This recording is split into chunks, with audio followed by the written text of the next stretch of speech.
Bien, continuando. Había algunos sacerdotes que aprendían a sacrificar los animales y recitar las plegarias correspondientes.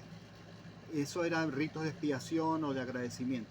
Ese era como el grado más elemental del sacerdocio. Otros hacían rezos especiales, complicados y largos a veces en lenguas antiguas, porque acuérdense que decíamos que las civilizaciones de Mesopotamia eran sucesivas, ¿no? Primero los sumerios, los acadios, elamitas, luego los babilonios, etcétera. O sea, pueblos que se iban superponiendo sobre otros pueblos y asimilando unos con otros, ¿no? Entonces, algunas lenguas antiguas se empleaban porque se consideraba que eran todavía útiles y efectivos esas oraciones, esos ritos mágicos, ¿no? Otros sacerdotes rezaban para alejar enfermedades e intervenían con pócimas para aliviar o curar, un poco al modo de los eh, paramédicos, ¿no? Otros ahuyentaban males del ánimo con recitaciones suaves o melodiosas para alejar la melancolía, la tristeza o obtener el perdón por un pecado.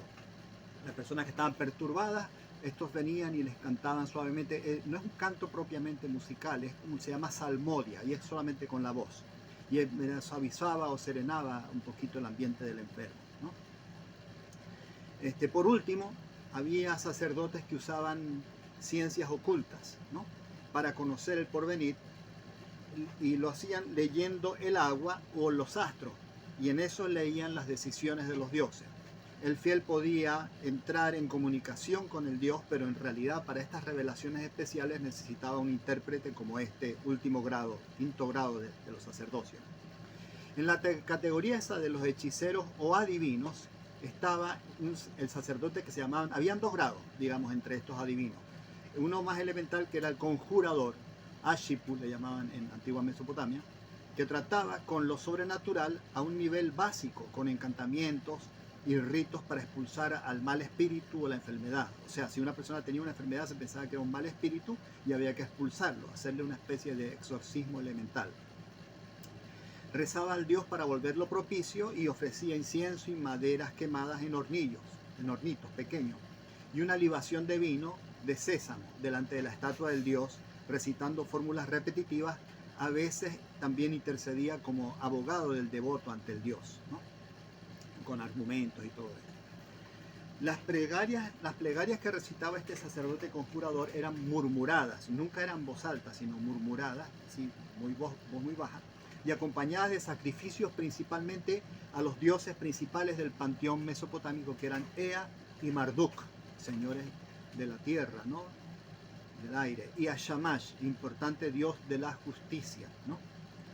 Pues pensaban ellos que las enfermedades eran provocadas por los pecados o el estado moral de la persona. Fíjense que aquí hay un avance, ¿no? Porque se pensaba que el estado moral intervenía en sentirse mal por un pecado, por ese pecado, por ese malestar, ¿no? Y eso se reflejaba en el cuerpo y se pedía una ayuda espiritual para eso. Se sacrificaban ovejas junto con variadas libaciones mencionadas y se ofrecían alimentos preparados también, como tortas o unas galletas que se ofrecían. Muy importante era el frotamiento que hacía el conjurador de la parte afectada o enferma para sacar de allí al demonio o la dolencia, y que servía para purificar y liberar. Esto del frotamiento es importante porque se hacía con aceite, y esto ha sido una tradición muy antigua en Oriente, de esto de la unción con aceite, del untar a la persona con aceite, lo del masaje, todo eso nació allí. Y la palabra masaje, ¿no?, es afín a la palabra masih, ¿no? Masaja en árabe, en hebreo antiguo también mashiha, ¿ok? Que es de donde viene el untado o el ungido, el Mesías, ¿no? ¿Ok? La persona ungida, que se le ha puesto aceite para ungirlo, como se hacía con los antiguos reyes también en Israel. Al final del rito de purificación y liberación con aceite, pues con frotamiento, el conjurador decía unas fórmulas muy curiosas. Decía que había hecho vivir o que había rescatado sano y salvo al doliente, e inclusive decía que lo ha dejado bello al penitente. Acordémonos de lo que decíamos en el caso de los egipcios con respecto a las oraciones, que ya se daba por hecho ya la curación. Aquí al final el sacerdote dice, ya está curada la persona, ¿no? Como diciendo cancelado y transmutado en la superstición popular de aquí de Venezuela, ¿no? ¿Okay? Ya está listo, ya está curado, aunque a lo mejor no estuviera curado, pero la idea es que el deseo se tiene que hacer completo. Fíjese que esto de completo en la gramática se asimila a lo que es la acción terminada, o sea, completa, la acción que ya es perfecta, ¿no? Si la acción no está terminada, es imperfecta. Y de ahí salen dos tiempos gramaticales que normalmente nosotros no los utilizamos prácticamente en nuestra lengua. Usamos pasado, presente y futuro. Pero hay otras lenguas que así hablan de perfecto e imperfecto. Imperfecto la acción no terminada y perfecto la acción terminada. Aquí se da con eso del perfecto que la acción está hecha. Se da como hecho ya la curación por el Dios. Después del conjurador estaba el adivino, que este sí es el grado muy eminente, el Baru se llamaba. ¿Y qué significa eso el Baru? Significa el que ve, el que mira. Si el Ashipu le correspondía la magia, al Baru le correspondía la adivinación, es decir, entrar en lo Dios, en lo divino, adivinar, ¿ok? Sus dioses eran Shamash y Hadad, o Haddad, el dios del trueno. Textos antiguos mencionan este tipo de sacerdotes que estaban organizados en colegios. Son muy antiguos, más de 2500 años antes de Cristo, ¿no? Y estaban organizados en colegios y su oficio era hereditario.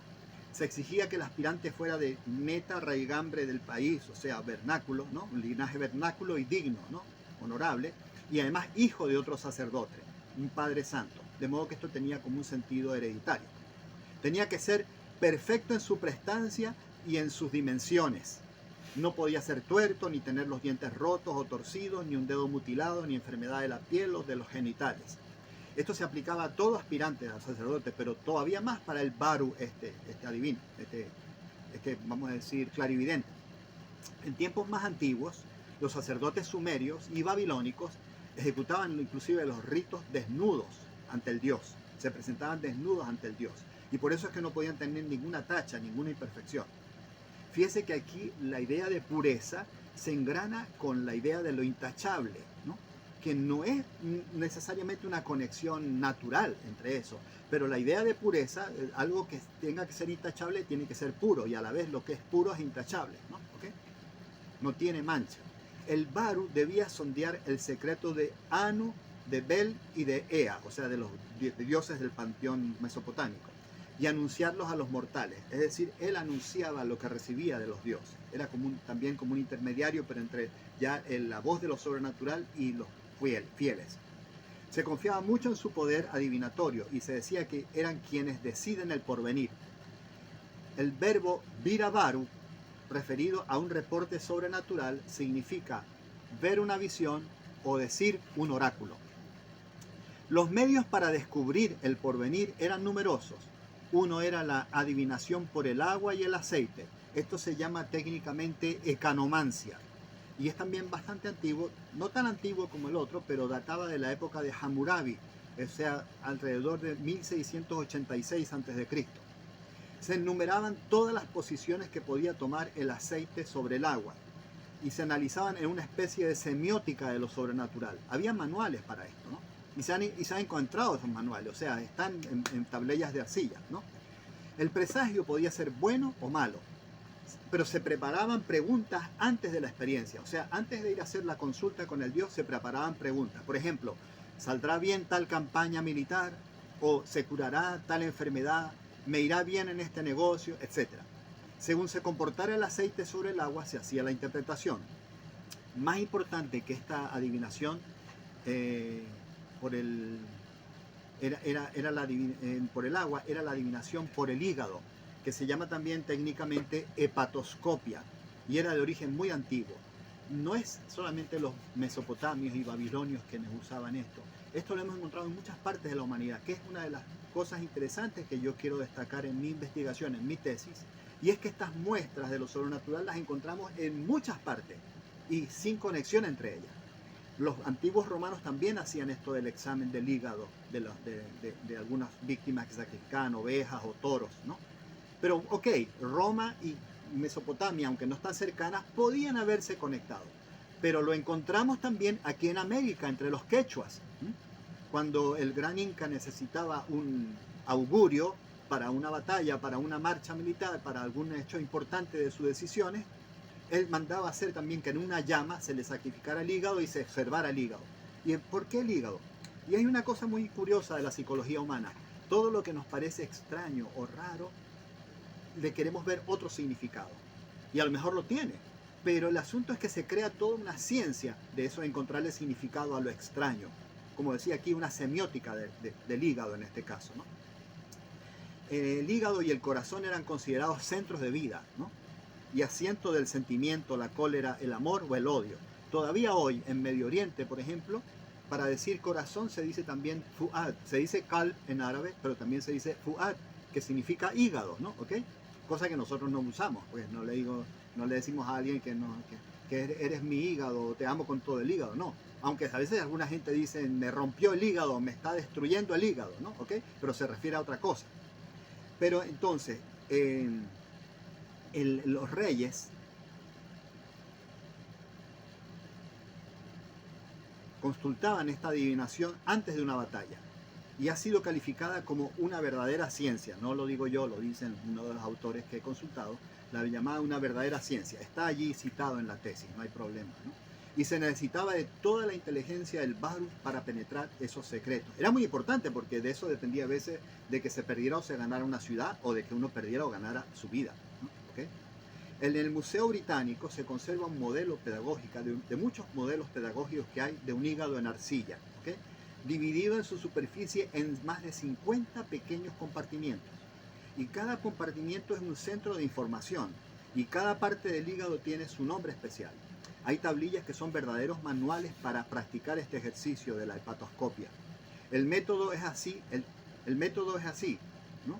El texto expone un presagio y luego explica la conexión entre el signo y el hígado y la cosa significada. Por ejemplo, leo ahorita, cito. Si el conducto biliar es largo y el conducto hepático es corto, el príncipe triunfará en la expedición que emprenda. Usted sabe que al lado del hígado está la vesícula biliar. Si el conducto biliar es más largo y el hepático es corto, eso es un buen signo. Las columnas paralelas del texto explican longitud del conducto biliar igual conquista. Pero a pesar de todo era difícil acertar estos presagios, ¿okay? Era difícil acertarlos y debe haber sido también, no deben haber sido muy exactos, ¿no? Bueno, ¿por qué lo decimos? Porque hay veces que salían presagios que hacían esperar una victoria y no era victoria, así de sencillo. La idea de ambos tipos de adivinación, la ecanomancia y la hepatoscopia, es que ningún ser vivo se mueve al azar y toda normalidad es fuente de información. Por ejemplo, un parto de gemelos de distinto sexo es mal presagio. Y si una mujer da a luz a un niño con una deformidad congénita, ello indica la necesidad de un rey fuerte para gobernar el país. Hacemos una pausa.